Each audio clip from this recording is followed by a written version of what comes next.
আসসালামু আলাইকুম, hello viewers. So আমি লাস্ট ক্লাসে অর্থাৎ ট্যাগগুলো নিয়ে আলোচনা করেছি এবং বিশেষ করে ফর্মটা নিয়ে ফর্মের যে সেটআপ এবং এর যে ইনপুট আউটপুট এগুলো এই বিষয়গুলো নিয়ে আলোচনা করছি। সো আজকে আমরা এই ফর্মে এটার একটা প্র্যাকটিক্যাল দেখবো। সো আমি সাজেস্ট করব প্র্যাকটিক্যালের জন্য যারা একবার নতুন তারা অবশ্যই নোটপ্যাড প্লাস প্লাস বা নোটপ্যাডে এইগুলা নিজে টাইপ করে করুন। আর যারা আপডেটেড আছেন বা যারা মধ্যবর্তী অবস্থানে আছেন তারা অবশ্যই ভিজুয়াল স্টুডিও ইউজ করতে পারেন। ভিজুয়াল স্টুডিও ইউজ করে আপনারা এই কোডগুলো অ্যাপ্লাই করতে পারেন। সো আমি যারা নতুন তাদের জন্য আমি সাজেস্ট করবো যে আপনারা এটা করুন, আপনারা নোটপ্যাড প্লাস প্লাসে টাইপ করেন এবং সেভ করুন।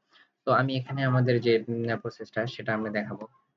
এখানে আমি যে কোডিংটা লিখছি, সো কোডিংটা প্রত্যেকটা দেখুন এখানে খেয়াল করে যে HTML আমরা শুরু করছি, ডক টাইপ আমরা বলছি এটা কোন ধরনের HTML বা কি সেটা এটা দিয়ে বোঝা যাইতেছে HTML টা কোন ভার্সনের। তো এরপরে আছে স্টার্টিং মানে ওপেনিং HTML। ওপেনিং HTML এর পর আছে হেডিং। হেডিং এর ভিতর আমাদের এটা কি সম্পর্কে পেজটা সেটা একটা দেওয়া হইতেছে। হেডিং এর ভিতর অবশ্যই টাইটেল থাকবে। টাইটেলটা কি ফার্স্ট পেজ, অর্থাৎ এটা আমাদের ফার্স্ট পেজ। এবং বডি, এখান থেকে আমাদের শুরু হবে টেক্সট গুলা। মূল টেক্সট গুলো কিন্তু শুরু হয় এই বডির থেকে শুরু করে, অর্থাৎ বডি থেকে শুরু করে আপনি ভিতরে যা দেবেন বডির ওপেনিং থেকে ক্লোজিং এর ভিতরে যত ট্যাগ আছে সব এর ভিতরে ইনপুট হবে একটা ওয়েবসাইটের ক্ষেত্রে বিশেষ করে।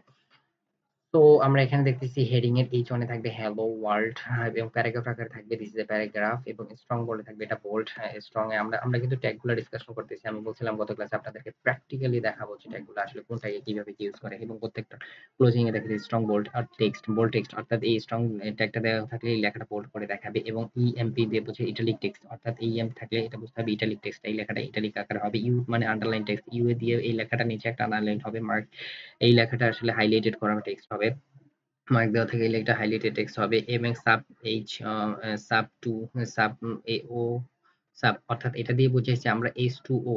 আমরা কিন্তু সাধারণত এইভাবে যদি আমরা লিখি যে আমাদের কেমিস্ট্রিতে এইভাবে লিখি H2O, সেটা রাসায়নিক সংকেত, অর্থাৎ পানি H2O পানির সংকেত। পানির সংকেতটাকে এই টুটা যে ওয়েবসাইটে দেখাবে সেটার জন্য আমরা এইভাবে এটা লিখে থাকি সাধারণত। সো এবারে আসি সুপার।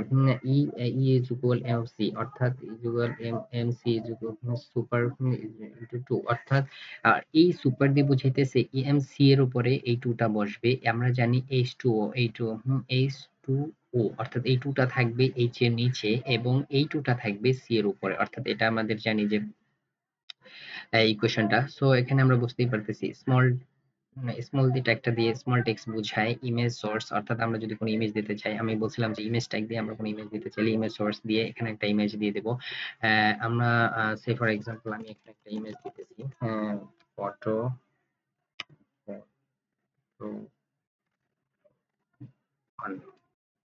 ওকে, এখানে একটা ইমেজ থাকলো এবং অল্টার টেক্সট দিয়ে বুঝেছি যদি কোনো কারণে এই ছবিটা না দেয় মানে এই ছবিটা না শো করে তাহলে আমাদের অল্টারনেটিভ হিসেবে মানে এই এক্সাম্পল ইমেজ, অর্থাৎ এই ছবি এই লেখাটার জন্য সমান হবে, এবং এটা খুবই সিওর জন্য ভেরি ইম্পর্টেন্ট।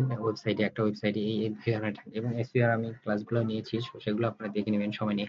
অডিও কন্ট্রোলস, তো অডিও কন্ট্রোলস তো কিভাবে source source SRC source sound MP3, অর্থাৎ আমি যদি কোনো অডিও দিতে চাই ওয়েবসাইটে বা অডিও টাইপ দিতে চাই সেগুলোর জন্য আমাদের এই যে ট্যাগগুলো দেখতেছেন অডিও এবং অডিও, এটার স্টার্টিং ট্যাগ এখানে, ক্লোজিং ট্যাগ এখানে।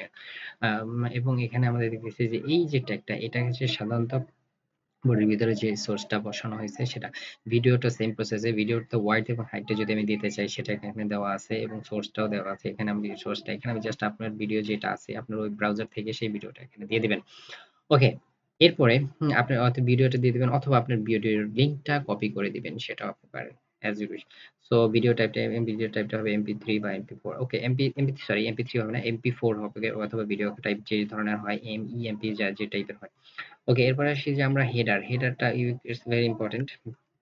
হেডার টপ সেকশন, অর্থাৎ এই হেডারটা থাকবে একেবারে উপরে টপ সেকশনে, এবং এটা হচ্ছে নেভিগেশন বারটা, অর্থাৎ নেভিগেশন বারটা তো আমরা জানি।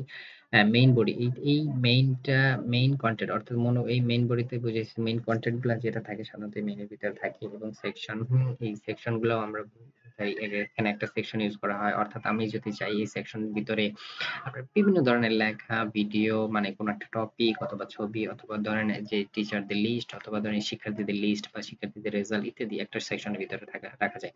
আর্টিকেল, অর্থাৎ আমরা যদি কোনো আর্টিকেল লিখি সেটা সাইড বারে, এই অ্যাসাইড বার ট্যাগেও আমরা অ্যাসাইড বারে ইনফরমেশন দিতে পারি ফুটারেরই। এরপরে আমরা বলছিলাম যে আন্ডারলাইন গুলা, অর্থাৎ যে আন্ডারলাইনের যে আইটেম গুলো, unordered list, unorder item, order item, অর্থাৎ ইউএল থাকলে বুঝতে হবে আনঅর্ডার আইটেম এবং ওএল থাকলে বলতে হবে অর্ডার আইটেম। এই লিস্টগুলো এগুলো সবই ব্রাউজারে শো করবে। সো আমরা আপনাদেরকে দেখাবো। এবার আসছি যে টেবিল। আমি বলছিলাম যে একটা টেবিল কিভাবে কাজ করে। So table table title TH other TR দিয়ে বোঝাইছে কি এইচটিএমএল গাইড। ওকে, তো এখানে আপনাদেরকে লিখে দেখাইতেছি। এরপরে আমরা যদি যাই টেবিলের এখানে কিন্তু ক্লোজিং, এখানে ক্লোজিং মাঝখানে টিআর দিয়ে রো এবং কলামগুলোকে ইন্টিগ্রেট করতেছে এবং হেড থেকে এইটা আছে, এটা খুবই ইম্পর্টেন্ট। আমি যদি কোনো আমার ওয়েব পেজে কোনো একটা অন্য একটা ওয়েব পেজে বা আমারই ওয়েব পেজের সাথে লিংক আপ করে দিই বা অন্য কোনো ওয়েবসাইটের পেজ লিংক আপ করে দিই, সো সেক্ষেত্রে আমরা এই লিংক আপটা করে দিতে পারি। এটা হচ্ছে একটা লিংক আপ ট্যাগ। সো এরপর আসি বাটন ক্লিক মি, অর্থাৎ এই বাটনটা যদি এখানে থাকবে, এই বাটনটা ক্লিক মিতে ক্লিক করলে আমি এই ওয়েব পেজটায় চলে যাব। এরপর আসি সিলেক্ট। সিলেক্ট অপশনে মানে যে সেম অপশন 1 অপশন 2 এটা একটা সিলেকশন অপশন এবং টেক্সট এরিয়া রোজ 4টা কলামস 5টা রাইট হিয়ার টেক্সট এরিয়া, অর্থাৎ এখানে আপনি 4টা রো দিয়ে দিয়েছি এবং কলামস দিয়ে দিয়েছি 50টা এবং এখানে যদি কিছু লিখতে চায় টেক্সট এরিয়া অর্থাৎ লেখার যে বক্সগুলো থাকে বিভিন্ন কমেন্ট করার যে অপশন থাকে ওয়েবসাইটে সেটা। ফিগারটা সেম ভাবে ইমেজ সোর্স এখান থেকে আমরা ফোর্স দিতে পারি এবং অল্টার আর্ট, এখানে আর্ট বিশেষ ক্যাপশন ডেসক্রিপশন দ্য ইমেজ, অর্থাৎ ইমেজের যে ক্যাপশনটা ইনস্টিটিউশন আছে সেটা। তো এরপরে আমি যদি বলি আপনাদেরকে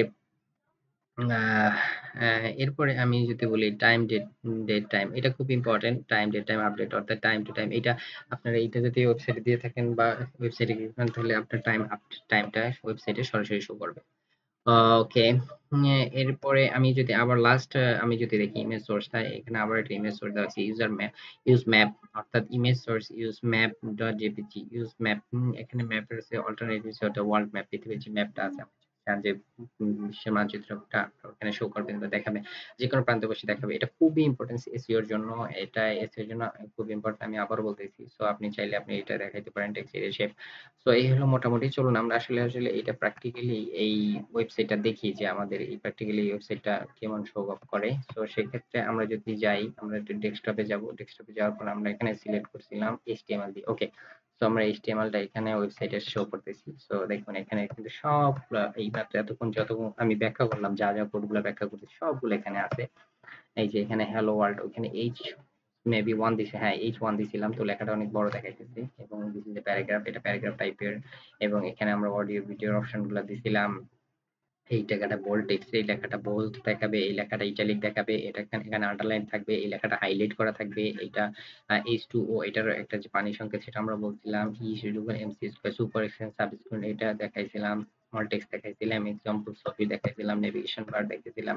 তারপর আমরা বলছিলাম ক্লিকেবল অপশন একটা ট্যাগ দিছিলাম, যে ট্যাগটা আমাদের একটা লিংক নিয়ে যাবে, এখানে ক্লিক করলে ওই লিংকে নিয়ে যাবে এবং এখানে দেখাইছিলাম যে আমরা আহ 3টা রো কলাম এবং 50টা কলামের জন্য 3টা রো 50টা কলাম, এখানে আমি ওয়ার্ডগুলো লিখতে পারবো। সো এই হলো মোটামুটি একটা বেসিক ধারণা। ওয়ার্ল্ড ম্যাপ, পৃথিবীর ম্যাপ দেখতে চাইলে এখানে ক্লিক করার যে প্রসেস, এই টাইপের গুলোই সাধারণত ইউজ করা হয়ে থাকে ট্যাগে। সো আপনি যদি চান তো আপনি সেক্ষেত্রে এইগুলা বাসায় প্র্যাকটিস করে একটা আপডেট এবং ডাইনামিক শিখে রাখতে পারেন ভালো, এবং নেক্সট টিউটোরিয়ালে আমি আসবো, যদি আরো কিছু আপডেট থাকে আপনাদেরকে জানাবো ইনশাআল্লাহ। সবাই ভালো থাকবেন, সুস্থ থাকবেন, আল্লাহ হাফেজ।